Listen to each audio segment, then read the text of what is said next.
हे बघा, बीडचं पोलीस बेजबाबदार वागतंय। एका निष्पाप तरुणाची हत्या झाली। हत्या का झाली तर एका कोळी समाजाच्या मुलाला मारण्यासाठी हे आरोपी गेले होते आणि ती मारहाण सोडवत असताना एका निष्पाप तरुणाची हत्या झाली। एकतर मुळात इथल्या गुंडगिरीवरती इथल्या पोलिसांचा धाक नाही, वचक नाही। असं असताना ज्या तरुणाची हत्या झाली, मृत्यू झालाय, त्याचे सर्व नातेवाईक, गावकरी, सर्व समाज इथं गेल्या 3-4 दिवसापासून आंदोलन करतोय, पण इथल्या पोलीस डिपार्टमेंटला त्याचं काही देणं घेणं नाही। आज एसपी पहिल्यांदा इथं आलेले आहेत। त्या मुलाची हत्या होणं आणि परत त्याच्या मृतदेहाची विटंबना होणं, याला जबाबदार इथलं पोलीस प्रशासन आहे, इथली जबाबदार व्यवस्था आहे।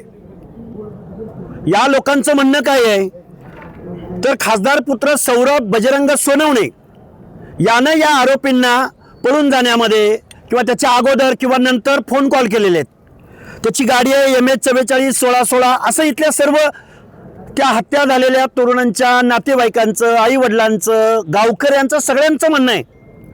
पोलीस डिपार्टमेंटला त्याच्यावर गुन्हा दाखल करायला अडचण काय आहे? मी तर आत्ता असं ऐकलं की एसपीच असं बोलतात की त्याच्या विरोधात पुरावा नाही। अरे तुम्ही काय जजच्या भूमिकेत गेला का एसपी साहेब? तुम्ही कोर्टात ठरेल ना कोण आरोपी आहे कोण नाही। ते इन्व्हॉल्वमेंट नसेल, पुरावा नाही सादर करता आला तर कोर्ट ठरवेल। तुम्ही कोण? तुम्ही आज 4-5 दिवसानंतर इथं आलेले आहात। इथला जो PI आहे स्वप्नील उनवणे, त्याला पहिल्यांदा इथून सस्पेंड केलं पाहिजे, नोकरी त्याची पहिल्यांदा निलंबित केलं गेलं पाहिजे त्याला। असा बेजबाबदार PI। अरे PI आल्यानंतर, पोलीस वर्दी आल्यानंतर माणसं रिस्पेक्ट करतात कोणत्याही घटनेमध्ये।